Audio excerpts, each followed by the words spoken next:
Good evening students. I hope आप लोग अच्छे होंगे और अच्छे से पढ़ रहे होंगे। आज का टॉपिक जो कि मैं डिस्कस करने वाला हूँ वो है मेंबरशिप। एग्जाम में अक्सर इसके ऊपर क्वेश्चन पूछा गया है, चाहे वो ओल्ड सिलेबस हो या न्यू सिलेबस हो। सो इसे समझना है, ध्यान से समझना है। और जब आप कंपनी सेक्रेटरी बनके कंपनी में ज्वाइन करेंगे या फिर प्रैक्टिसिंग कंपनी सेक्रेटरी होंगे और एडवाइस करेंगे अपने क्लाइंट्स को, तो अक्सर इसके प्रोविजन से साथ में आपका मिलना जुलना ज्यादा होगा।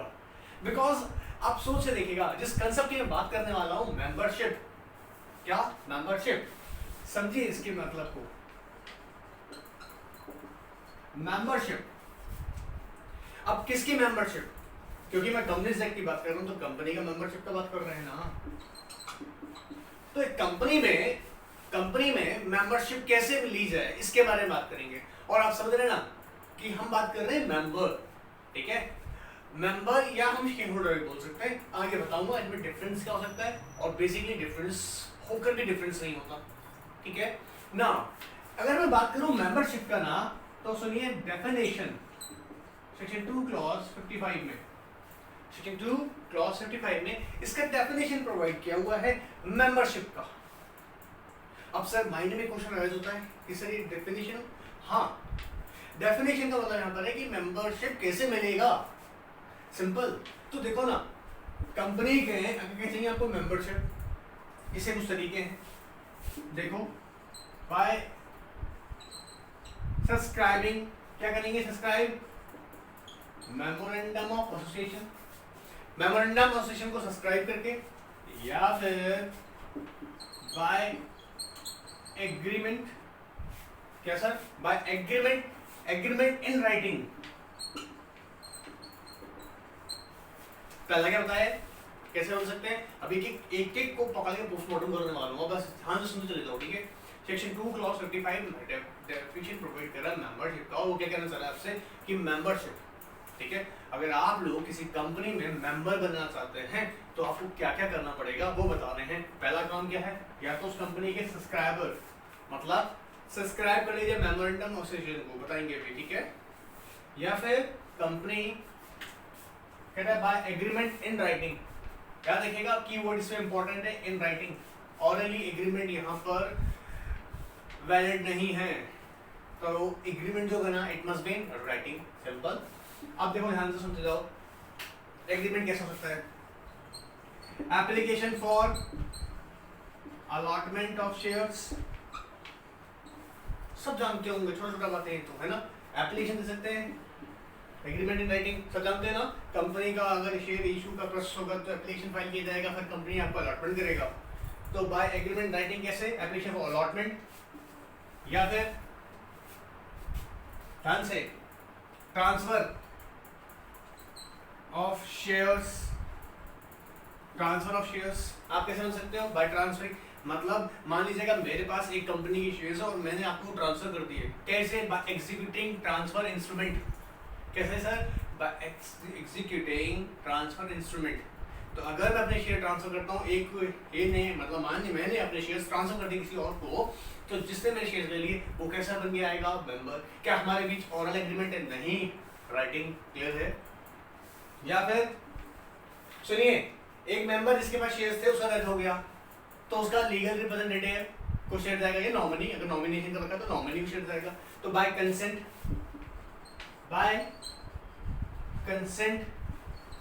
Of person, bye consent of person मतलब, अरे समझो ना, कंसेंट किस केस में, कंसेंट बाय कंसेंट किस केस में करें, कंसेंट इस केस में कह रहे हैं bye consent transfer instrument of shares of disease person of his name. मतलब सर, मतलब ए का शेयर था, ए शेयर होल्डर था, उसका डेथ हो गया, तो उसका जो शेयर होगा ना उसके लीगल रिप्रेजेंटेटिव को जाएगा या फिर नॉमिनी को जाएगा, अगर नॉमिनेशन है।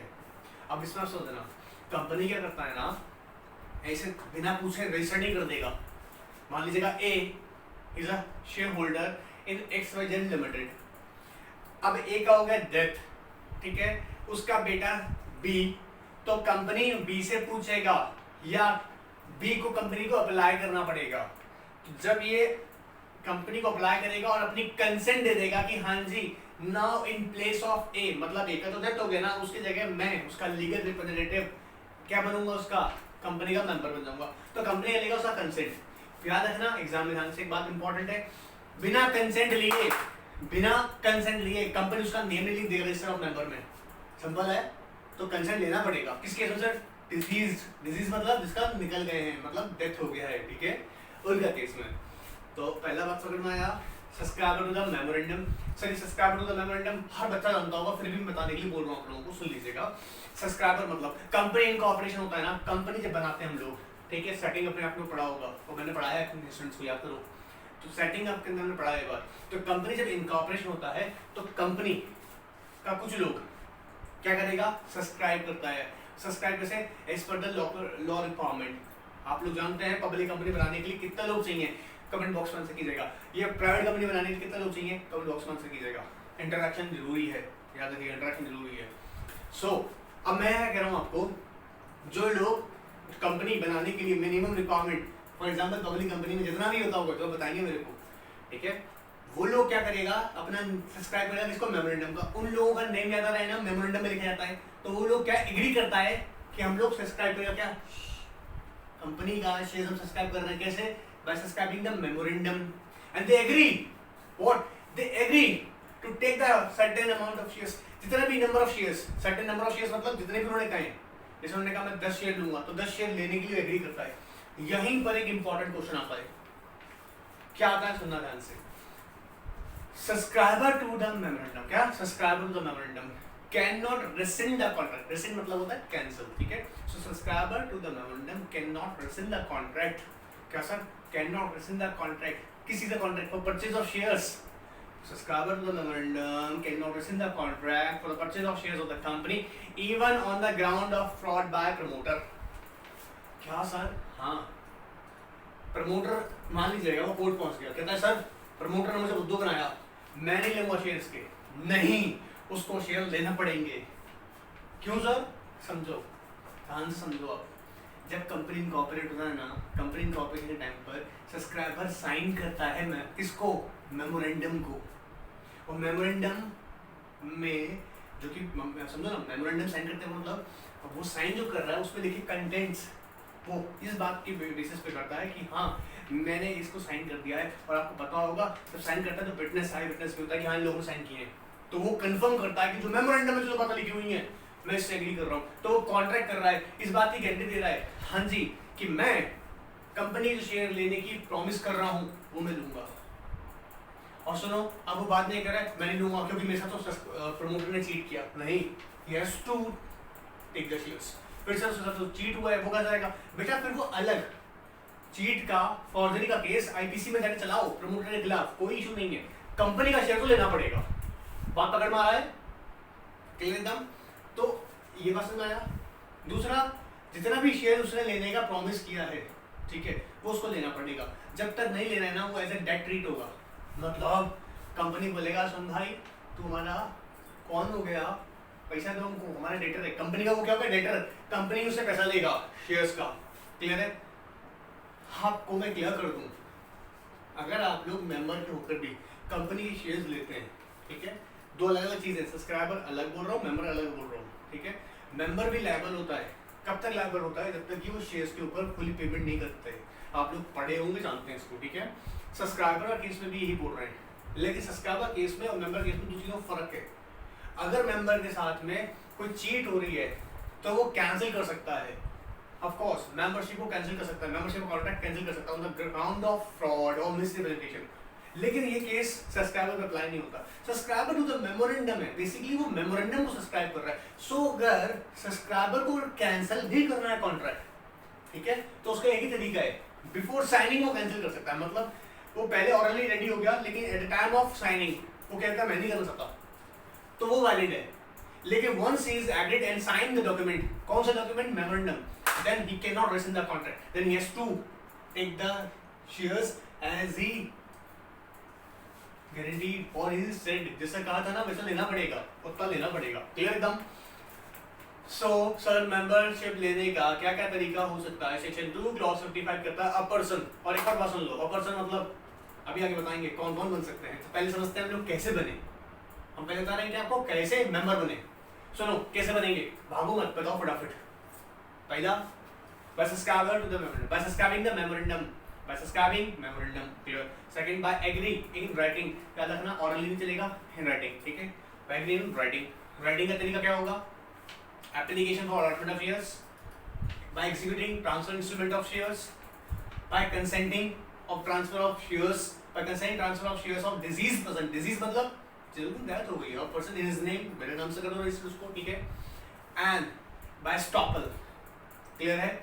अब आगे की बात सुनो, हम कह रहे हैं if person having equity share, क्या अगर किसी बंदे के पास में इक्विटी शेयर है, and if a person having a equity share and his name is recorded as beneficial owner in the, sir किसके पास, the record of the depository, बात समझो ना क्या कह रहे हैं।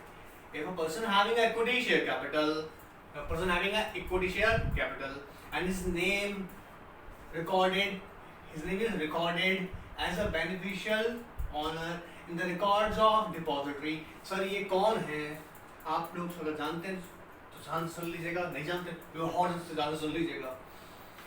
सी, दो तरह की ट्रांजेक्शन, एक है फिजिकल शेयर ट्रांसफर जो कि ऑलमोस्ट अबॉलिश हो गई, शेयर्स इलेक्ट्रॉनिकली ट्रांसफर होते हैं, ठीक है। तो जो इलेक्ट्रॉनिकली जो शेयर्स को रखने वाली डिपॉजिटरी होती है, इंडिया में दो तरह की डिपॉजिटरी है, जो शेयर्स के फिजिकल फॉर्मेट में शेयर को मेंटेन नहीं करेगी, इलेक्ट्रॉनिक फॉर्म में मेंटेन करेगी, ठीक है।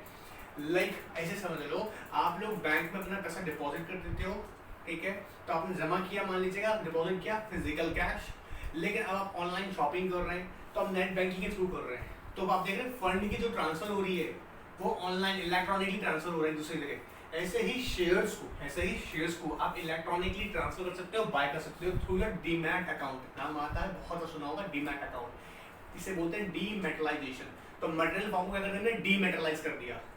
जो डीमेटलाइज कर दिया, अभी डीमेटलाइज करने वाली जो एजेंसीज है इंडिया में वो है NSDL एंड CDSL। NSDL बहुत बड़ी ऑर्गेनाइजेशन है, ध्यान से नाम सुन लीजिएगा, नेशनल NSDL बोल रहे हैं, ठीक है, NS, चाहो तो नोट कर लो, नॉलेज के लिए अच्छा है, काम आएगा। NSDL and CDSL, national securities depository limited, national securities depository limited, central depository securities limited. In India there are two depositories. ये क्या करते हैं, फिजिकल शेयर्स को कन्वर्ट करते हैं किसमें, डीमैट फॉर्म में, डीमेटलाइज कर देते हैं, डीमेटलाइज। तो सर अब कंपनी के पास तो रिकॉर्ड नहीं होगा उस पर्सन का, क्योंकि इसका तो क्या करेंगे, डीमेटलाइज करते हैं सर्टिफिकेट्स को। हाँ, तो जो डिपॉजिटरी के जो नेम रिकॉर्ड होता है ना, डिपॉजिटरी के रिकॉर्ड में अगर उस पर्सन का नाम है, ठीक है, ये कंसेप्ट आगे समझाऊंगा पूरा, कभी आपने समझ लें इतना। अगर डिपॉजिटरी के रिकॉर्ड में उसका नाम है तो उसमें बोलेंगे बेनिफिशियल ओनर। ध्यान से सुनना क्या होता है। अब डिपॉजिटरी का नेम कहाँ चला जाएगा, कंपनी के रजिस्टर में, रजिस्टर ऑफ मेंबर में डिपॉजिटरी का नाम, और डिपॉजिटरी रिकॉर्ड में उस मेंबर का नाम, क्योंकि इलेक्ट्रॉनिक फैसिलिटी कौन दे रही है, डिपॉजिटरी। क्लियर है।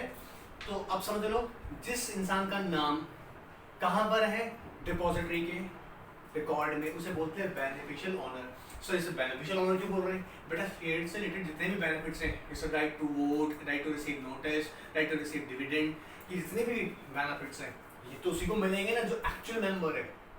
लेकिन सर डिपॉजिटरी थोड़ा ना फिर मेंबर है, हाँ बेटा डिपॉजिटरी मेंबर नहीं है, लेकिन डिपॉजिटरी जो अपनी फैसिलिटी दे रहा है, याद देखिए वो किसके लिए काम कर रहा है, कंपनी के लिए।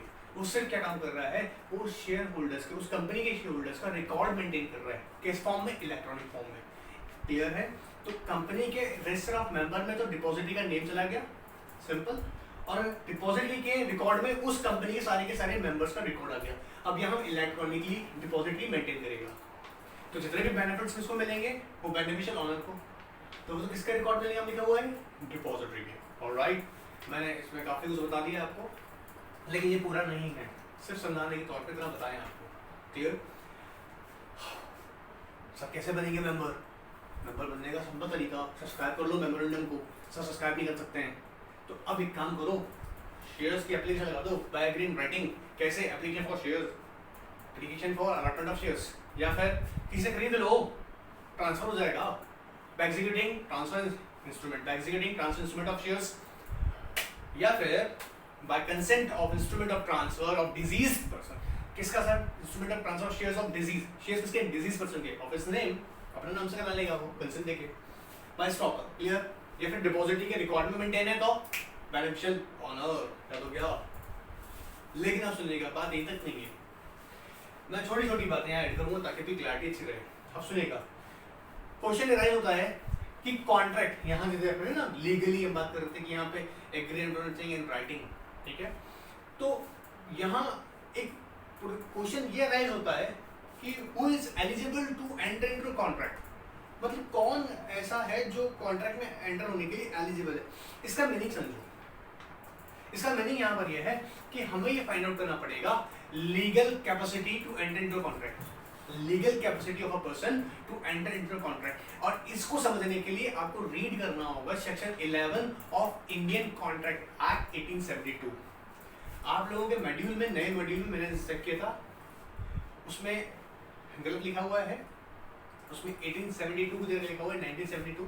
अगर ऐसा है तो प्लीज ठीक कर लें, 1872 है, ठीक है? इंडियन कॉन्ट्रैक्ट एक्ट सेक्शन 11, किसका? इंडियन कॉन्ट्रैक्ट का। पढ़े होंगे यार, फाउंडेशन आप लोग याद होगा, ठीक है? नहीं है तो सुन लीजिए अब, ठीक है? तो legal capacity to enter into contract में 3 खास एसेंशियल्स बोले गए हैं। उन 3 एसेंशियल्स का होना जरूरी है before entering into contract, to subscribe और to buy the shares of the company. क्या करना पड़ेगा? 3 चीजें होनी है। पहला, age of majority, attend age of majority. अब एज ऑफ मेजॉरिटी अटेंड हो गया, माइनर ले सकता है क्या? आगे बताएंगे, ले सकता है, ले सकता है, ठीक है? तो पहला सेक्शन 11 कहता है 3 बातें होनी जरूरी है लीगल कैपेसिटी के लिए। पहला बोलिएगा फटाक से, एज ऑफ मेजॉरिटी, दूसरा साउंड माइंड, एंड तीसरा आपसे not disqualified by any law, not disqualified by any law. अब मैं इसको जरा पूरा तीनों को थोड़ा एक्सप्लेन कर दूं, ठीक है? पहले हम बोल रहे हैं attain the age of majority, attain the age of majority. कैसा? Attain the age of majority according to law, according to law to which he is subject, which means that किस लॉ में कितनी उम्र को एज ऑफ मेजॉरिटी ट्रीट किया जा रहा है उसे ऑब्जर्व किया जाएगा। किसी, मान लीजिएगा किसी कॉन्ट्रैक्ट में एंटर होने के लिए, फॉर एग्जांपल आपने पढ़ा है एमडी बनने के लिए कम से कम 21 साल पूरे हो चुके हों, the person must have attained the age of 21 years. But in certain cases हम मेजॉरिटी को 18 पे भी बोलते हैं, 18 कंप्लीट हो गया ना किसी का, बोलते हैं मेजॉरिटी आ गया, सर्टेन लॉस, ठीक है? सो यहाँ समझेंगे कि जो section 11 of Indian contract act 1872 है वो 3 बातें बता रहा है कि अगर कंपनी के शेयर्स लेने हैं तो 3 बातें होनी जरूरी है। इसे सिर्फ इतना बोला गया लीगल कैपेसिटी के लिए, ठीक है? First, attain the age of majority, second, sound mind, and third is not disqualified by any law, not disqualified by any law to which he is subject, to which he is subject मतलब किसी law ने उसे बाहर नहीं कर रखा हो, जिस कॉन्ट्रैक्ट में एंटर होने से लॉ ने उसे रोका नहीं हो, ठीक है? ये 3 बातें होना जरूरी है। तो अब आप समझो section 2 clause 55 read with section 11 of Indian contract act 1872 तो एकदम क्लियर हो जाएगा। पहला हमने समझ लिया कि मेंबर बनने के तरीके, कि कैसे मेंबर बन सकते हैं, ठीक है? अब इसमें कुछ इंपॉर्टेंट क्वेश्चंस मैं यही ऐड कर रहा हूँ। क्या सर मैं ऑरली एग्रीमेंट कर सकता हूँ कंपनी के शेयर लेने के लिए? Answer is no. अगर ऐसा किया तो वैलिड नहीं होगा, ठीक है? फॉर एग्जाम्पल ए ने बी को बोला कि मैं कंपनी बना रहा हूँ, क्या तू मेरे शेयर लेगा? उसने बोला हाँ मैं लूंगा, सिंपल।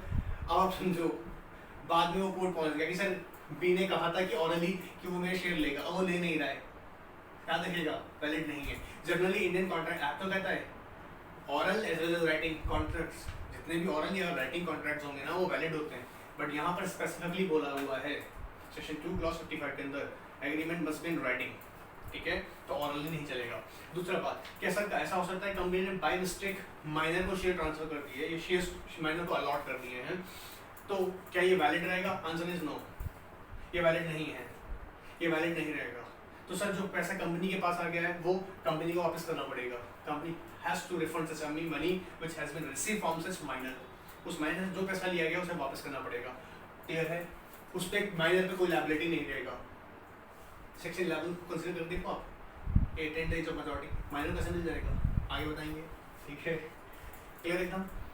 अच्छा, अब मैं सब्सक्राइबर के बारे में आपको कुछ खास बातें बता दूं यहाँ पर ताकि आपको एकदम क्लियर हो जाए कुछ, ठीक है? पहला बात मैंने आपको इससे बताया, सब्सक्राइबर ने अगर साइन कर दिया मेमोरेंडम तो भाई अब तुम कॉन्ट्रैक्ट कैंसिल नहीं कर सकते हो, अब तो शेयर्स तुमको लेना ही पड़ेगा, क्लियर एकदम? चाहे भले ही आप कोर्ट में साबित करते रहो कि मेरे साथ प्रमोटर ने फ्रॉड किया, मैं शेयर्स नहीं लूंगा, सुनिए शेयर्स तो लेने पड़ेंगे। Now the thing is that अब आप भले ही प्रमोटर पे आप फॉर्जरी का केस भले ही फाइल करें अंडर आईपीसी, पढ़ाए हुए आईपीसी जय जेल के अंदर, ठीक है, ज्यादा लोग आपको, लेकिन कंपनी की तरफ से आप उसे मना नहीं कर सकते बिकॉज एक इप्सो फैक्टो है ना, इप्सो फैक्टो समझ रहे हैं कि जैसे ही कंपनी इनकॉर्पोरेट हुआ वो भी मेंबर बन गया। समझो, उसने साइन किया मेमोरेंडम, वो ये बात पे एग्री कर गया कि भाई मैं मेंबर बनने को तैयार हूं। तो तूने क्या पढ़ते हो देखा नहीं था और अब मना कर रहे हो, क्लियर है? ऑलराइट, दूसरी बात ध्यान सुनना, जो मेमोरेंडम साइन करने वाला सब्सक्राइबर है ना, इनको क्या बोलते हैं सब्सक्राइबर। ये सब्सक्राइबर जो है ना, इसको एप्लीकेशन की अलॉटमेंट देने का कोई जरूरत नहीं है। मतलब सर ना तो ये एप्लीकेशन देता शेयर लेने के लिए, मतलब सब्सक्राइबर को एप्लीकेशन देना नहीं पड़ेगा, वो सब्सक्राइब डायरेक्ट मेमोरेंडम करता है। आपको याद हो तो सब्सक्राइबर का नेम हम लोग मेमोरेंडम में लिखते हैं, ये लोग सब्सक्राइबर है, क्लियर है? और इन्हें कोई जरूरत नहीं होता है एप्लीकेशन या अलॉटमेंट का, क्लियर? दूसरा तीसरा बात ध्यान सुन लीजिएगा, जब भी हम बात करेंगे सब्सक्राइबर की, तो सब्सक्राइबर को शेयर्स के बदले कैश देना है। ऐसा कुछ नहीं चलेगा कि हम प्रमोटर ने सब्सक्राइबर को कह दिया कि सुन तो हमको ये सर्विसेज देगा ना, इसके बदले में तेरे को शेयर देगा, ऐसा कोई कॉन्ट्रैक्ट नहीं होगा। मतलब सर, मतलब साफ है, सब्सक्राइबर को शेयर्स के बदले कैश देना जरूरी है, कोई सर्विसेज नहीं, क्लियर है? मतलब फिर सुन लो, सब्सक्राइबर सर्विसेज दे रहा है, उसके बदले शेयर्स नहीं मिलेंगे, उसके बदले शेयर्स नहीं मिलेंगे। सब्सक्राइबर अगर शेयर सब्सक्राइब करे तो उसके बदले शेयर्स के बदले उसे कैश देना होगा कंपनी को। और याद रखिएगा दूसरी बात, सब्सक्राइबर किसी से भी मेंबर, किसी अदर मेंबर से शेयर ट्रांसफर करके रिसीव नहीं करेगा, उसे डायरेक्टली शेयर्स कंपनी से लेने हैं। That's why the reason this is contract between the company and subscriber. Simple है, तो शेयर्स वो डायरेक्टली किसे लेगा? कंपनी से, नॉट थ्रू ट्रांसफर। याद रहेगा, क्लियर एकदम, घबराने वाली बातें नहीं है, सीधी बातें, सीधी बता रहे हैं आपको, समझ में आ रहा होगा। ऑलराइट, सो अब आगे क्या कर सकते, क्वेश्चन चल जाओ। अब मैं आपको एक बात बता रहा था कि ऐसा समझो कि हम एक तरफ बोलते हैं सर शेयर होल्डर, एक तरफ बोलते हैं मेंबर। सर में झंझट बहुत होता है, सुनिएगा, एक्चुअली झंझट कुछ भी नहीं है, समझिएगा। एक टर्म दोनों इंटरचेंजेबली यूज होती है, मतलब कभी आप किसी को मेंबर बोल सकते हो, किसी उसी बंदे को एक टाइम पर शेयर होल्डर बोल देते हैं। लेकिन कुछ चार बातें खास है यही डिफरेंशिएट हो जाती है। बहुत ध्यान से सुनना, सिंपल सिंपल बातें हैं। क्या बातें हैं, सुन जाओ और एकदम मजे से उड़ाओ उसको।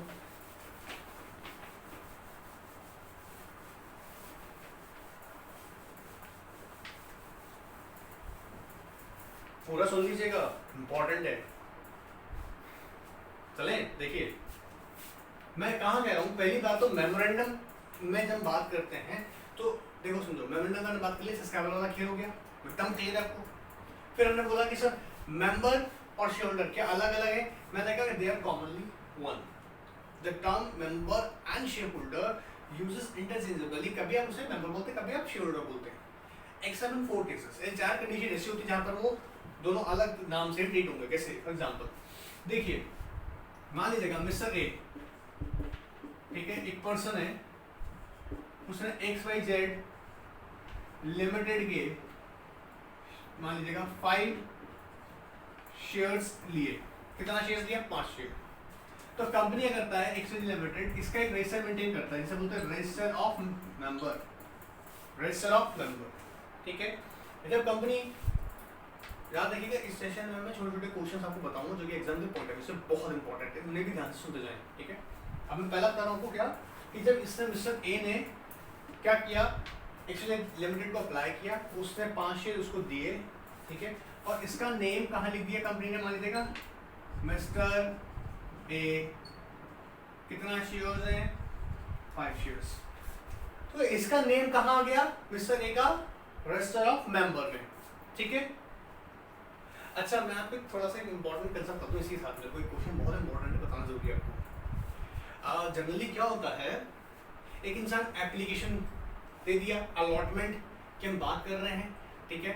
अब अलॉटमेंट अभी तक एक्चुअली मैंने शेयर रिसीव नहीं किए, अलॉटमेंट तो वहां से स्टार्ट हो गया है, मैंने एक्चुअली शेयर रिसीव नहीं किए, मेरा नेम रजिस्टर ऑफ मेंबर में जा चुका है और शेयर सर्टिफिकेट भी साइन हो चुके हैं, बट एक्चुअली मैंने शेयर मेरे को भी रिसीव नहीं हुए। याद रखिएगा, मैं मेंबर बन चुका हूँ, मतलब सर कंपनी है ना, कंपनी ये नहीं कह सकता कि उसको शेयर मिले ही नहीं है अभी तक, लेकिन ऐसा नहीं है कि जिसके पास शेयर आ जाएंगे तभी ही वो एक्चुअली मेंबर या शेयर होल्डर बनेगा। अगर शेयर सर्टिफिकेट साइन हो चुके हैं ना, और भले ही इन प्रैक्टिकली उस बंदे के पास शेयर नहीं आए, लेकिन जो शेयर सर्टिफिकेट है ना वही एक कंक्लूसिव एविडेंस बन जाता है। मतलब कि भले उसके पास शेयर नहीं आए, लेकिन शेयर सर्टिफिकेट ये साबित करता है कि वो उस कंपनी का मेंबर है। क्लियर है? ये मैंने आपको सिर्फ बताने के लिए बोला ताकि आपको थोड़ी क्लैरिटी है। मैं जब बोल रहा हूँ आरओएम का मतलब, तो जो मिस्टर ने अप्लाई किया उसका नेम कहाँ चला गया? Register of member. इसे कौन मेंटेन कर रहा है? कंपनी। ठीक है, अगर इलेक्ट्रॉनिक फॉर्म में होते तो कौन मेंटेन करता है? डिपॉजिटरी। सिंपल। अब तुम ध्यान से देखो, इस केस में क्या होगा? मान लीजिए मिस्टर ए ने ट्रांसफर कर दिया अपने share mister B, mister A ने अपने शेयर से ट्रांसफर कर दिया बी को। Simple.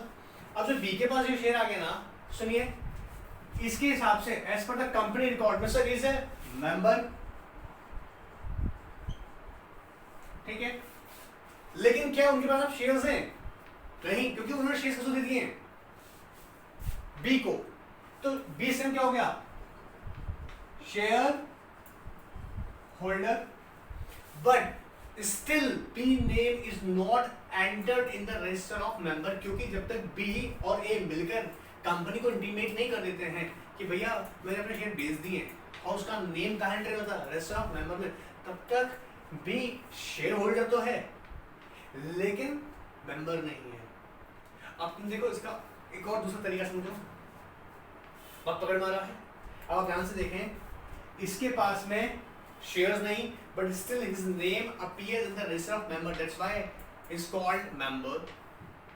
Whether his transfers his shares, where in case B holds the shares, but his name is not entered in the register of member. तो अभी मजे का बात क्या हो गया कि उसके पास शेयर्स तो है, बट उसका नेम का एंटर नहीं हो रजिस्टर ऑफ मेंबर में। तो एक ही टाइम पर क्या हो रहा है हम यहाँ पे समझें। ऐसे ही हम दूसरे पॉइंट से समझ सकते हैं। मेरे पास शेयर्स हैं, ठीक है। अब देखो, इसका नेम अभी भी यहाँ पर चलेगा बिकॉज ऑफ कि इसका नाम कंपनी को भी इंटीमेट नहीं किया गया। तो इसने अपना नेम जब तक इसका नेम यहाँ से रिमूव नहीं हो जाएगा, जब तक मिस्टर ए का नेम आरएमएल से रिमूव नहीं हो जाएगा, तब तक हम क्या बोलेंगे उसको? मेंबर। और बी ट्रीट किया जाएगा एज अ क्या? शेयर होल्डर, क्योंकि उसके पास शेयर्स हैं। अब क्वेश्चन ऐसा होता है कि सर लायबिलिटी, बहुत सारे क्वेश्चन बन जाते हैं कि सर लायबिलिटी किसका रहेगा? तो सुनो ना, रजिस्टर ऑफ मेंबर में किसका नाम है? मिस्टर ए का लायबिलिटी रहेगा। That's why we are saying कि बेटा जल्दी इंटीमेट करो किसको? कंपनी पे क्या करेगा? नेम चेंज करेगा। क्लियर एकदम? ऐसे ही हम देखें, पहला केस हमने बताया कि यहाँ डिफरेंशिएट हो जाता है, इनका मतलब दोनों में मेंबर और शेयर होल्डर में डिफरेंस आता है। दूसरा बेटा company limited by guarantee. Limited by guarantee दो कंसेप्ट हैं।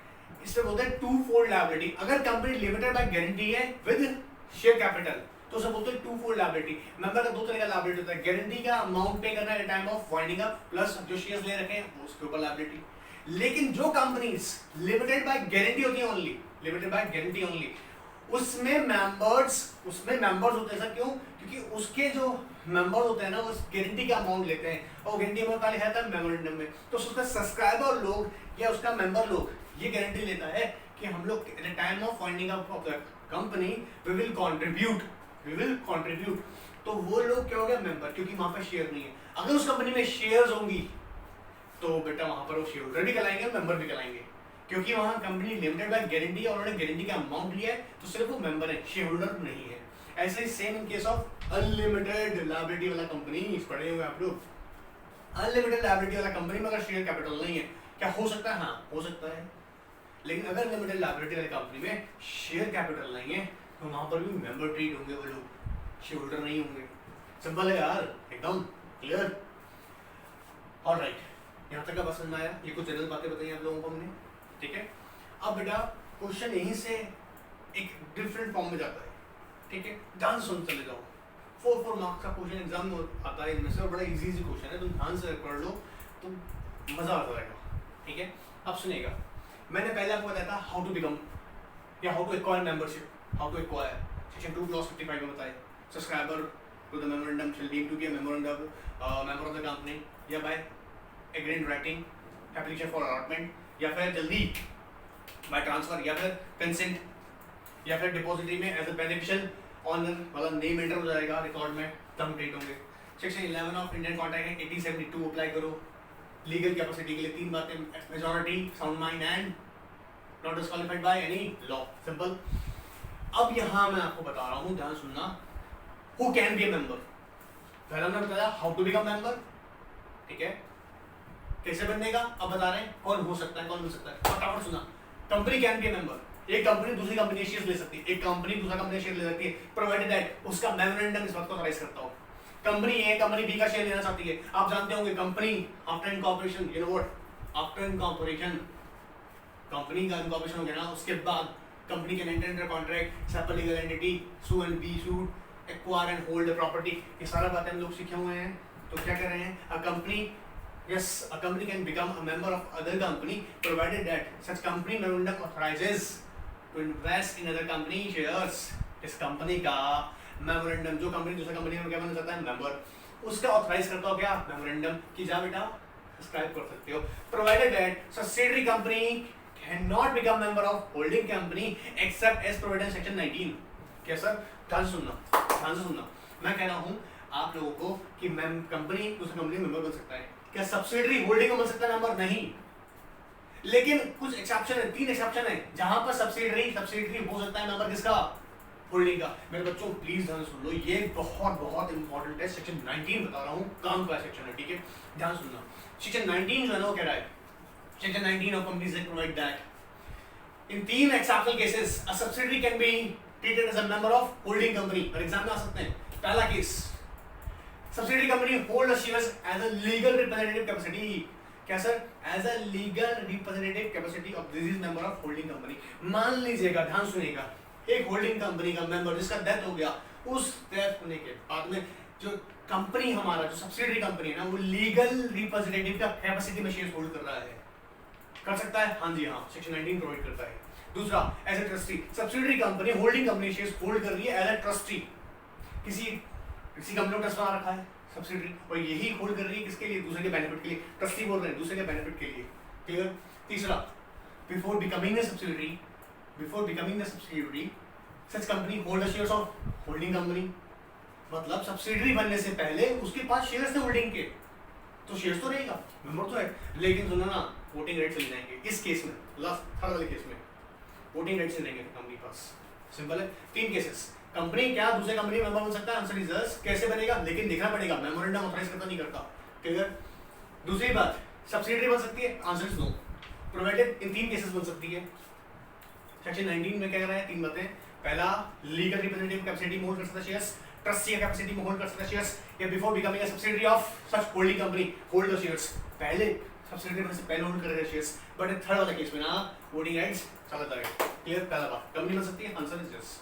दूसरा, क्या पार्टनरशिप फॉर्म सकती है, आंसर इज नो। आप जानते हैं पार्टनरशिप फॉर्म की सेपरेट लीगल इंस्टेंस नहीं होती है, सो तो क्या, तो नहीं बन सकती है। Partnership form can not enter into a contract with the company. Partnership form can a partner, हाँ पार्टनर लीगल कैपेसिटी में ले सकते हैं, सिंपल, लेकिन पार्टनरशिप फॉर्म सेक्शन 8 बन सकती है, क्यों सर, सीधा सा बात है, नॉन प्रॉफिट ऑर्गेनाइजेशन है, अगर असली जगह कहाँ है, पैसे का ना, हम बोल रहे हैं पार्टनरशिप फॉर्म ना मेंबर बन सकती है किसकी, सेक्शन 8 कंपनी की। सेक्शन 8 कंपनी क्या होती है, कंपनी और नॉन प्रॉफिट कंपनीज जितनी भी होती हैं वो सेक्शन 8 कंपनी जाती है, ठीक है। क्या सर, एलएलपी, हाँ, limited liability partnership is a body corporate and enter into a contract, so it's eligible to become a member of company. पहला कौन सा होता है, कंपनी बन सकती है, आंसर इज यस। दूसरा क्या होता है, पार्टनरशिप फॉर्म, नहीं, सेक्शन 8 में हाँ, एलएलपी बन सकती है, हाँ जी, because of this status is separate legal entity, it's a body corporate, पहला खरा है, LLP is a body corporate, clear. Alright, fourth पकड़ते जाइए फटाफट से, क्या सेक्शन 8 कंपनी बन सकती है, answer is yes, section 8 company बन सकती है member of other company provided that उसका मेमोरेंडम उसको पावर देता हो यार, सिंपल एकदम, ठीक है। ये मेमोरेंडम के आर्टिकल में उसकी ये बात लिखी हुई हो कि हाँ जी हम देते हैं। सेक्शन 8 कंपनी कौन सकती है, इन्हें लाइसेंस मिला होता है सेक्शन 8 के लिए, क्लियर। अरे वही section 8, promote art, science, commerce, education, welfare, environment, alright. क्या सर, फॉरेनर मेंबर बन सकता है, foreigner of course provided subject to provision of FEMA act, क्या sir? Foreign exchange management act. Foreigner है ना, इंटरनेशनल ट्रांजेक्शन करेगा तो कौन सा एक्ट लग जाएगा? FEMA, foreign exchange management act, FEMA. तो अगर फॉरेनर ले रहा है तो सब्जेक्ट टू द सीलिंग, पढ़े होंगे आप लोग, फेमा ने पढ़ाए, तो उस सीलिंग के अकॉर्डिंग तो अलाउ तो है, फॉरेनर ले सकता है, लेकिन subject to the provision of FEMA. अब जैसे अगर मैं बोलूं आपको, क्या पाकिस्तान वाला ले सकता है? बैन कर रखा है, चाइना से ले लो इन दिनों, बात बना रहा है ना। तो हम ये बताने की कोशिश कर रहे हैं आपको कि फॉरेनर ले सकता है subject to the provision of FEMA act. But एक बात इंपॉर्टेंट याद सुन लीजिएगा, ड्यूरिंग द वॉर, सपोज वो हमारा कंपनी का मेंबर बन गया, तो ड्यूरिंग द वॉर जितने भी राइट्स हैं ना उसके सस्पेंड हो जाएंगे, जितने भी राइट्स हैं। हाँ सर, उसका राइट टू रिसीव नोटिस था, suspend, voting suspend, dividend receive करना सस्पेंड, क्लियर एकदम। तो बात सुना है, फॉरेनर बन सकता है subject to provision of FEMA act, but during the war all the rights of such member will be suspended. Simple. Sir क्या इंसॉल्वेंट? यस, इंसॉल्वेंट बन सकता है मेंबर, आई मीन मेंबर ही होता है, प्रोवाइडेड दैट जितने भी बेनिफिट्स मिलेंगे ना, जितने बेनिफिट्स मिलेंगे except voting, insolvent member voting power अपनी एक्सेस कर सकता है, लेकिन जितने भी उसको बेनिफिट्स मिलेंगे लाइक डिविडेंड, ठीक है, राइट इशू से रिलेटेड, वो सारे के सारे किसको जाएंगे? रिसीवर को, ठीक है। तो इंसॉल्वेंट मेंबर होता है, याद रखना, कंपनी का मेंबर होता है, वोट करने का राइट भी उसके पास, लेकिन बेनिफिट्स नहीं मिलेंगे उसको कोई भी। सिंपल है ना, उसका पैसा उसका थोड़ा रह गया, वो तो जिस रिसीवर से डिमांड कर रहे हैं पैसा उनको दो ना, सिंपल, उनका राइट रहता है, ठीक है यहाँ तक। और सर माइनर, हाँ माइनर बन सकता है। अब कैसे बन सकता है सुनना ध्यान से, सेक्शन 11 तो मना करता है, नहीं बनेगा, पर एक्चुअली बन भी सकता, डायरेक्टली तो प्रोविजन नहीं है in as per general laws of this land, हमारा कंट्री में ऐसा कोई प्रोविजन नहीं है कि डायरेक्टली हम किसी माइनर को मेंबर बना दें। Provided lawful guardian for the benefit of minor can enter into contract, किसके लिए? शेयर्स के लिए। तो माइनर क्या नाम से शेयर्स तो ले सकते हैं, लेकिन शेयर्स कैसे होंगे? पहली बात, must be fully paid up. Shares कैसा होगा? Fully paid up. तो जितना भी बेनिफिट शेयर से मिलेगा ना, उस बेनिफिट्स को एक्सेस कौन करेगा? Guardian for the benefit of minor. Sir meeting में वोट करने के बाद आएगा बेटा गार्जियन के, लेकिन वोट किसके बेनिफिट के लिए करेगा? माइनर के लिए। सिंपल एकदम। क्या सर ऐसा हो सकता है कि minor partly paid up share transfer करते? Answer is no. ध्यान सुनना, क्योंकि हमने पहले बता दिया यहाँ दरअसल माइनर पे लायबिलिटी क्रिएट नहीं होता। तो प्रोविजन क्या कहता है? प्रोविजन ये कहता है कि यहाँ क्या होगा, इंपॉर्टेंट है, ध्यान सुनना, बहुत इंपॉर्टेंट है। प्रोविजन ये कहता है कि जो शेयर्स होंगे ना वो फुली पेड अप होने चाहिए। अगर फुली पेड अप शेयर्स हैं तो कंपनी के डायरेक्टर्स मना नहीं कर सकते शेयर्स को ट्रांसफर करने से। बात पकड़ में आ रहा है? और जो शेयर्स ले रहा है ना वो भी शेयर्स फुली पेड अप होने चाहिए। क्लियर है? तो अगर कंपनी को एक माइनर ने अप्लाई किया कि I want to transfer my shares to some other person, और वो शेयर्स अगर फुली पेड अप हैं तो बोर्ड ऑफ डायरेक्टर उसको रोक नहीं सकते, वो ट्रांसफर करने का पूरा राइट है। लेकिन यहां मैं आपको क्लियर कर दूं, बहुत इंपॉर्टेंट बात है, अगर कंपनी के आर्टिकल्स में लिखा हुआ है कि कंपनी के आर्टिकल्स में लिखा हुआ है कि माइनर को वो एडमिट नहीं करेंगे एज अ मेंबर, तो आर्टिकल प्रिवेल हो जाएगा। मैं बताता हूँ क्यों, ध्यान सुनिएगा। दरअसल स्पेसिफिकली कोई खास प्रोविजन कंपनीज एक्ट ने साफ तौर पर जाहिर नहीं किया कंपनीज एक्ट में माइनर के बारे में, इसलिए इसको रेगुलेट करते हैं इंडियन कॉन्ट्रैक्ट एक्ट के अकॉर्डिंग, ठीक है। प्रोवाइडेड है अगर अब देखो ध्यान सुनना, अब कंपनी के आर्टिकल में लिखा हुआ है कि माइनर की एप्लीकेशंस को एक्सेप्ट नहीं करेगी कंपनी, तो नहीं करेगी। लेकिन मान लीजिएगा कंपनी ने आर्टिकल में ये डाल दिया कि माइनर अपने शेयर ट्रांसफर नहीं कर सकता, ये इनवैलिड क्लॉज हो जाएगा, क्योंकि transfer fully paid up shares transfer हो सकते हैं। बात पकड़ में आ रहा है? मैं क्या कह रहा हूं, दो बातें अलग अलग हैं। पहला कह रहा हूं कि कंपनी के आर्टिकल में लिखा हुआ है कि हम किसी भी माइनर की एप्लीकेशन को, चाहे वो किसी के गार्जियन के ब्याह पे मिली हो, हाँ कंपनी उसको एक्सेप्ट नहीं करेगा, तो आर्टिकल प्रिवेल हो जाएगा। लेकिन सपोज अब मैं आपसे कह रहा हूँ कंपनी ने मान लीजिएगा एक मेंबर के शेयर्स, जो मेंबर है वो माइनर है, और उस माइनर के शेयर किसके ब्याह पर आए, वो गार्जियन ने, बेनिफिट किसके बेनिफिट के लिए? माइनर के लिए। तो अब यहाँ क्या हो रहा है, जो शेयर्स ले लिए गए हैं ना, ध्यान सुनिएगा, जो शेयर्स ले लिए गए हैं और वो फुली पेड अप शेयर्स हैं। अब मान लीजिएगा कंपनी के आर्टिकल में लिखा हुआ है कि a minor can not transfer his shares even shares are fully paid up. ये आर्टिकल डाल रखा किसमें? आर्टिकल ऑफ एसोसिएशन में। ये इनवैलिड है। अगर फुली पेड अप शेयर्स होंगे तो याद रखिए कंपनी का मैनेजमेंट मतलब बोर्ड ऑफ डायरेक्टर उसे मना नहीं कर सकते ट्रांसफर करने से। सिंपल है। तो मैंने कहा कि ये प्रोविजन वैली पॉसिबल हो सकता है कि कंपनी के आर्टिकल में लिखा हुआ हो कि company shall not accept the application of a minor as a member, उसका मेंबर बनाने का हम लोग एप्लीकेशन नहीं लेंगे, लेकिन अगर शेयर्स ले लिए गए हैं फुली पेड अप है तो वो फ्रीली ट्रांसफर होंगे। सिंपल, एकदम क्लियर है। ठीक है, तो माइनर बन सकता है लेकिन ऐसे नहीं बन सकता, डायरेक्ट नहीं बन सकता, थ्रू गार्जन ही बनेगा। क्लियर, कोई भी क्वेरी पूछ लीजिएगा कमेंट बॉक्स में भी और उसके बाद भी पूछ सकते हैं। और सुनिए फटाफट से। ऑलराइट, सर रिसीवर बन सकता है, सुनिएगा रिसीवर जब तक नहीं बनेगा जब तक कि स्पेसिफिक ऑर्डर ना आ जाए। तो रिसीवर बेनिफिट्स ले सकता है, मेंबर का बनेगा जब कोई स्पेसिफिक ऑर्डर आ जाएगा कोर्ट से। ठीक है, alright sir pony, sir pony का होता है, समझो पॉनी का मतलब आपने कंसर्न होगा प्लेज, आप कोई चीज़ गिरवी रखते हो। ठीक है, मैं आपको बताता हूँ बैंक जनरली क्या करता है, मान लीजिए मेरे पास कुछ शेयर्स हैं किसी कंपनी के, तो उस शेयर्स को मैं कहूँगा लेके गया बैंक के पास, मैंने बैंक को बोला बैंक ये देख शेयर वाला फुली पेड अप शेयर्स है, ठीक है तो इनको रख, अब इसके बदले मेरे को लोन दे दो।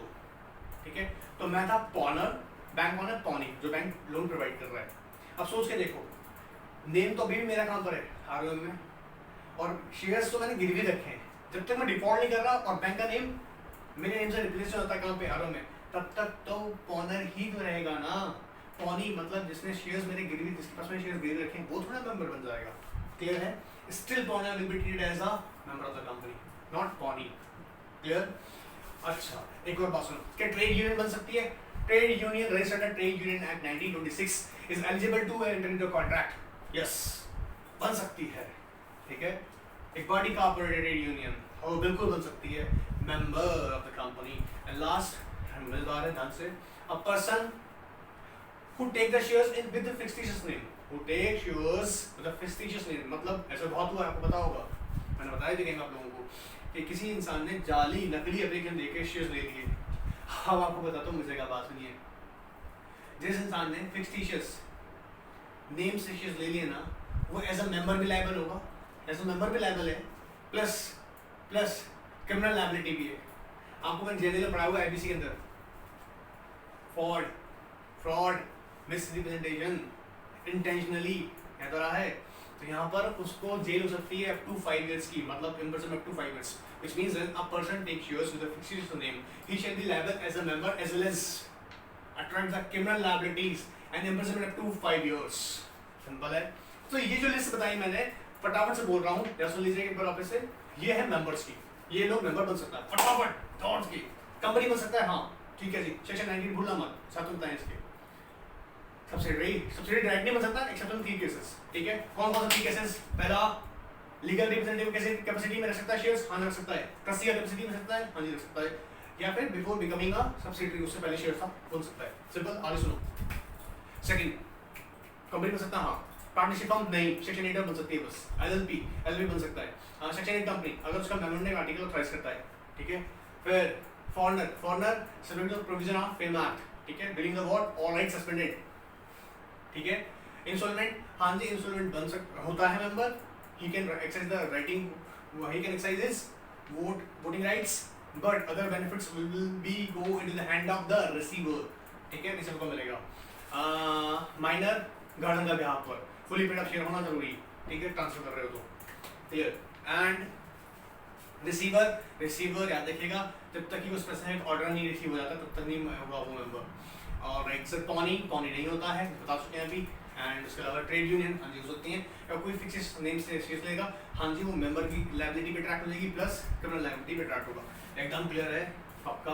अब एक बात सुनो ध्यान से, अगर मान लो कंपनी ने पार्टनरशिप फर्म को शेयर ट्रांसफर कर दिए, हमें शेयर अलॉट कर दिए, तो क्या पार्टनर्स के लिए पार्टनरशिप फर्म की लायबिलिटी बनेगी? Answer is no.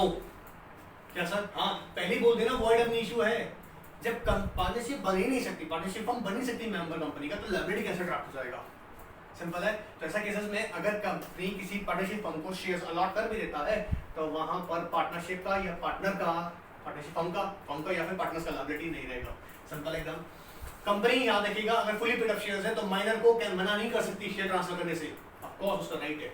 Simple question बोल रहे हैं आपको। ठीक है, दूसरी बात, अगर कोई इंसान अनसाउंड माइंड है, ध्यान सुनना, जब वो मेंबर बना था ना, साउंड माइंड था, नो इश्यू।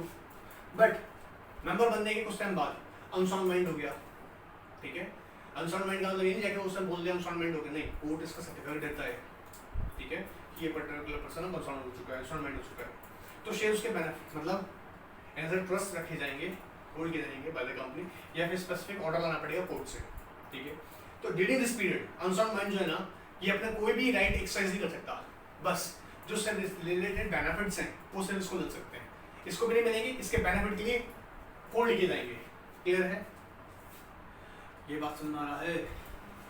अच्छा, अब जो है ना बेटा, मैं आप लोगों को फटाफट बता रहा हूँ, पहले मैंने बताया था मेंबर बनने के तरीके, फिर मैंने बताया कॉर्पोरेट मेंबर्स पे, और अब मैं आपको बता रहा हूँ फटाक से कि मेंबरशिप चली कैसे जाती है। ध्यान सुन लो, अभी का भी याद कर लेना है, ठीक है। मैं चाहता हूँ ये इतने लंबे लंबे चैप्टर्स हैं ना, आपको याद हो जाए, मोटी याद हो जाए, ध्यान सुनते चले जाओ, ठीक है। देखो, अगर हम बात करें, पहले हमने बोला हाउ टू बिकम मेंबर, देखो ऐसे याद रखने का, हाउ टू बिकम मेंबर तरीका बताया, ठीक है। फिर हमने बोला who can be member, now a person ceases to be member, ceases मतलब मेंबरशिप खत्म, कैसे? आप सोच के देखो, जब ए ने बी को शेयर ट्रांसफर कर दिए, जब ए ने बी को शेयर ट्रांसफर कर दिए, तो क्या मेंबर रहा? अगर सारे सारे शेयर्स ट्रांसफर कर दिए, नहीं ना, तो cessation of membership, cessation of membership मतलब मेंबरशिप खत्म हो जाती है बाय ट्रांसफर ऑफ शेयर्स, या फिर फॉरफीट कर लिए। अगर कंपनी ने कहा भैया 10 रुपए का शेयर है, 5 रुपए दे दिए, 5 रुपए नहीं दिए, कॉल करने के बाद भी नहीं दिए, तो कंपनी कर लेती है फॉरफीट, पढ़े होंगे आप लोग 11th का कांसेप्ट है, ठीक है। तो सेसेशन ऑफ मेंबरशिप मतलब मेंबरशिप कैसे खत्म होती है? By transfer of shares, forfeiture of shares, lien of shares. Sir lien क्या होता है? ऐसे समझो, आपको कंपनी को कुछ पैसा देने का, चाहे वो शेयर का पैसा हो या कोई अदर टैक्स हो, आपने पे नहीं किए, अब कंपनी के पास क्या है, राइट है, कंपनी लीन कर लेगी, कंपनी कर लेगी शेयर को जब्त कर लेगी, लीन मतलब जब्त कर लेना, ठीक है। तो ये भी आपका राइट चला जाएगा, सिंपल। लीन के कंसेप्ट में आगे वीडियो में बताऊंगा, ये बता रहा हूँ आपको यहाँ पर, मेंबरशिप खत्म हो जाएगा फटाफट से। पहला बाय ट्रांसफर ऑफ शेयर्स, दूसरा फॉरफीचर, तीसरा lien, company sold the shares by exercising lien, तीसरा मेंबर कहाँ डाइज, मेंबर डाइज। पर याद रखना, अगर मेंबर का डेथ हो जाता है ना, मेंबर का डेथ हो गया, तो अगर कोई लायबिलिटी शेयर से बचते हो, मैंने पहले बता रखा, जब तक कि शेयर्स आप पूरा शेयर का पैसा नहीं दे देते हैं, आप कंपनी के डेटर ट्रीट होंगे, आपको कंपनी को पैसा देने का है, ठीक है। तो अगर कोई इंसान का डेथ हो गया और शेयर्स फुली पेड अप नहीं थे, तो उन शेयर्स की लायबिलिटी जो है ना, उस डिजीज पर्सन जिसका डेथ हो गया ना, उसका स्टेट मतलब उसका प्रॉपर्टी से पे ऑफ किया जाएगा, सिंपल है। तो क्या बोल रहे हैं, मरने के बाद नहीं छोड़ेंगे, चिंता मत कीजिएगा, लायबिलिटी लायबिलिटी बनेगी। तो पहला क्या बताया आपको जल्दी से, पर transfer of shares, second forfeiture, exercise of lean, fourth dice when a person dice, ठीक है। चार बात समझ में आया। पांचवा इंसॉल्वेंट, एडजुडिकेटेड एज इंसॉल्वेंट, कंफर्म हो गया भैया इंसॉल्वेंट डिक्लेयर कर दिया इसको, तो इसका शेयर वेट सब चला गया यहाँ से, तो यहाँ पे मेंबरशिप खत्म, रिसीवर का नेम या तो रजिस्टर ऑफ मेंबर में चला गया या बेनिफिट से लिए, सिंपल, एकदम सिंपल। और सुनो, पांच बातें याद हुआ, transfer, forfeiture, lien, die and adjudicated insolvent, पांच बातें। छठा, अब ऐसा भी हो सकता है उसको प्रेफरेंशियस, रिडीमेबल प्रेफरेंशियस दिए हो, तो रिडीमेबल प्रेफरेंशियस आर रिडीम्ड, तो जब रिडीमेबल प्रेफरेंशियस रिडीम हो गए after the expiry of certain period 10 year 20 year, ठीक है, ऐसा केस में भी उससे ज्यादा नहीं, तो वो भी उस केस में क्या होगा, मेंबरशिप खत्म, जैसे रिडम्पशन हो गया, सिंपल। छठा क्या होगा, रिडीम ऑफ प्रेफरेंशियस। सब तो सुनिएगा, रिसिंड द कॉन्ट्रैक्ट, रिसिंड द कॉन्ट्रैक्ट से अभी तो मैंने क्या था, मेंबर कर सकता है, बता रहे हैं, सब्सक्राइबर नहीं, मेंबर तो कर सकता है, कौन से ग्राउंड पे, rescind the contract of membership on the ground of fraud of misrepresentation, on the ground of fraud of misrepresentation. हम बने मेंबर, लेकिन हमने देखा कि सर, क्योंकि देखो समझो, मेंबर ने ये साबित कर दिया कि कंपनी ने फ्रॉड किया, ठीक है, जिस काम के लिए हमसे पैसा लिया गया था वो काम के लिए पैसा लगाया नहीं है कंपनी ने, पकड़ मारा है, उस काम के लिए पैसा लगाया ही नहीं गया है, उस काम के लिए पैसा लगाया ही नहीं गया, मैंने पैसा वापस करो, सिंपल। तो rescind the contract of membership on the ground of fraud और मिसरिप्रेजेंटेशन, सिंपल। क्या हुआ, और सुनिए ना फटाफट से, कंपनी इज बाउंड अप, जिस कंपनी का नाम मेंबर बनाता था अपना, वो कंपनी बंद हो गया, ये कंपनी बीइंग अ मेंबर, ठीक है यार, member is a company and such company is being bound up, दो बातें, या तो कंपनी बंद हुआ या मेंबर जो था ना वही कंपनी था, बताए थे ना अभी, मेंबर खुद क्या था, कंपनी, और वही कंपनी बंद हो गया, तो सेसेशन ऑफ मेंबरशिप, पक्का याद हो गया रे, पक्का, क्लियर एकदम, वापस बोल दें एक बार, transfer, forfeiture, lien, die, adjudicate, insolvent, या फिर redeem the redeemable preference shares, redeem कर दिए क्या प्रेफरेंस शेयर्स, या फिर receive the contract of membership, या फिर कंपनी वाउंड अप हो गया, या member is a company and such company is being wound up. Clear एकदम। अब एक बात सुनना, एक बंदे का मेंबरशिप भले खत्म हो गया लेकिन उसकी लायबिलिटी में रहती है एज अ कॉन्ट्रीब्यूटर। बताता हूँ किस कंपनी में बेसिकली ये अप्लाई होता है, company limited by guarantee. Company limited by guarantee में मेंबरशिप खत्म हो जाने के बाद भी उस मेंबर का 1 साल तक मेंबरशिप एक्सपायर, मतलब मैंने छोड़ दिया, मैंने कंपनी लिया जिसमें मैं कॉन्ट्रीब्यूटरी बना था। कॉन्ट्रीब्यूटरी आता रहना होता है लिमिटेड बाय गारंटी के अंदर क्या होता है, आप ये कॉन्ट्रीब्यूशन इस बात के लिए एग्री करते हो कि eight the time of company जब वाउंड अप होगा मैं तैयार हूँगा किस लिए, कॉन्ट्रीब्यूट करने के लिए। अब मैंने उस गारंटी कंपनी को छोड़ दिया है तो मेरी लायबिलिटी आने वाले 1 साल तक है, छोड़ने के बाद भी 1 साल तक रहेगी। क्लियर है। भले ही मैं मेंबर नहीं हूँ लेकिन लायबिलिटी मेरा बना रहेगा एज अ कॉन्ट्रीब्यूटरी। क्लियर है। सरप्लस में भी मेरा पार्ट रहेगा। सरप्लस अगर जब बंद किए देंगे या वो अच्छा पैसा मिला ऊपर का तो उसमें भी हमारा हिस्सा होगा। ऑलराइट, यहाँ तक का एकदम कंसर्न मैं आपको समझा चुका हूँ 3 बातों से। मेरे बच्चों लास्ट बात सुन लो, इंपॉर्टेंट है, डैम इंपॉर्टेंट है।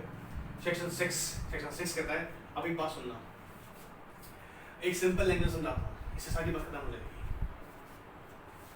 सेक्शन 6 कहता है act overrides memorandum, article, any agreement और resolution pass in general meeting. Sir मतलब एक बात सोचिएगा, कंपनीज एक्ट में लिखी हुई बातें, ठीक है, कंपनीज एक्ट में लिखी हुई बातें, क्या कंपनीज एक्ट में लिखी हुई बातों को कोई भी प्रोविजन किसका आर्टिकल्स में डाला हुआ या फिर मेमोरेंडम में लिखी हुई कोई भी बात ऐसा हम लिख सकते हैं कि जो एक्ट की लिखी बातों को काट दे?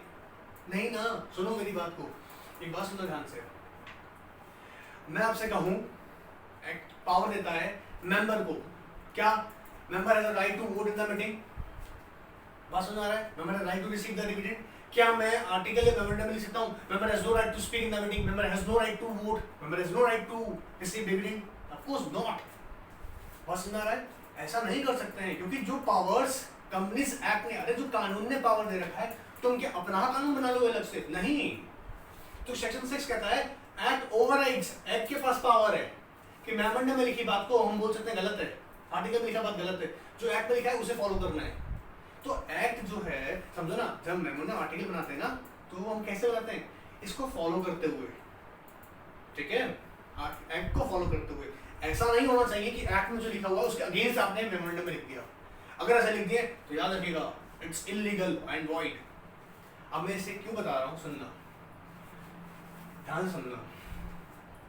आर्टिकल में प्रोविजन लिखा हुआ है, वो भी डायरेक्टर लोगों ने कहा कि सुनिए आर्टिकल में प्रोविजन डाल देते हैं, या कंपनी ने डाल दिया एट टाइम ऑफ इनकॉर्पोरेशन ही, expulsion of member. Expulsion of member, expulsion मतलब होता है जब मैनेजमेंट को ठीक नहीं लगेगा ना तब वो किसी भी मेंबर को उठा के बाहर निकाल देगा कंपनी से, बोला तू आज से मेंबर नहीं, चल जा निकल। ऐसा नहीं कर सकते हैं। It's absolutely against the principle, fundamental principle of company jurisprudence. क्या सर? हाँ, कंपनी बनाने का जो एक्चुअल जो मेन फाउंडेशन था ना, मेन फंक्शन था, आप उसी के अगेंस्ट बोल गए। मतलब कंपनी बना कैसे था? कंपनी मिलकर बनता है association of persons. Company means an association of persons, मतलब ये लोग जब इकट्ठे होते हैं तो एक कंपनी बनता है। और आप एक ऐसा प्रोविजन डाल रहे हैं जिसमें जब चाहे मैनेजमेंट जब चाहे किसी मेंबर को निकाल देगा, ऐसा नहीं हो सकता। आप देखिएगा कंपनीज एक्ट ने ये पावर दी हुई है कि मेंबर के पास ये राइट्स हैं, और इस राइट्स को कहां से मिलती है? वो मिलते हैं कंपनीज एक्ट से। तो ये एक्ट के दिए हुए राइट्स कैसे ओवरराइड कर सकता है आर्टिकल या मेमोरेंडम या कोई भी रेजोल्यूशन जनरल मीटिंग? ध्यान सुनना मेरी बात को बहुत ध्यान से। एक एग्जांपल मान लीजिए देता हूं, कंपनी ने जनरल मीटिंग में एसआर पास कर दिया कि जो भी मेंबर मीटिंग में नहीं आएगा, या जो भी मेंबर कंपनी के बोर्ड ऑफ डायरेक्टर से कोई भी क्वेश्चन पूछेगा, या जो भी मेंबर अपनी आवाज उठाएगा कंपनी के खिलाफ, उस मेंबर को कंपनी से निकाल दिया जाएगा। क्या ये रेजोल्यूशन वैलिड होगा? Answer is no. बात पकड़ में आ रहा है? हम कह रहे हैं दरअसल कंपनी का जो कंसेप्ट है ना, इसका जो प्रिंसिपल फाउंडेशन, इसका मेन जो फंक्शन, इसका फंडामेंटल जो असली फंडामेंटल है वो किस चीज के ऊपर बेस्ड है कि मेंबर्स पे। मेंबर क्या होता है? इसके actual owner. Company actual owner कौन है? मेंबर्स। तो क्या मैनेजमेंट के पास पावर दे दे कि उठाओ मेंबर को बाहर निकाल दो जब चाहो? नहीं सर, मेंबर ने ध्यान सुनना सर, मेंबर जो है ना, तुम ध्यान से अगर देखो तो मेंबर, यहां तक कि अगर कोई फॉरेनर है और उसकी कंट्री के साथ हमारा वॉर चल रहा है, ध्यान सुनना मैं कह रहा हूं क्या, ध्यान सुनना, बहुत इंपॉर्टेंट बात है, तो पकड़ो उस वर्ड को। मैं कह रहा हूं मान लो आज आपका पाकिस्तान के साथ वॉर चल रहा है, जब नहीं था उससे पहले हमारे अच्छे रिलेशन थे, ठीक है, उसके यहाँ के उस पाकिस्तान के कुछ लोगों ने हमारी कंपनी में शेयर ले रखे थे, सब कुछ चल रहा था, कंट्री ने परमिट कर रखा था, लेकिन अब हो गया पाकिस्तान और इंडिया में झगड़ा, तो क्या आज हम उसका नाम उठा के बाहर फेंक दें? नहीं, मैंने वर्ड यूज करा suspend, not expelled. During the war, जब तक ये झगड़ा चल रहा है उसको बेनिफिट्स नहीं देंगे, सस्पेंड कर देंगे उसके बेनिफिट्स को, सस्पेंड बोल रहे हैं, सस्पेंड नॉट एक्सपोल्ड। ये गलती करते समझने में, अगर इन फ्यूचर वॉर खत्म हो गया, सब कुछ बढ़िया हो गया, रे सब कुछ नॉर्मल हो गया, तो जो सस्पेंड की राइट से वो वापस मिल जाते हैं।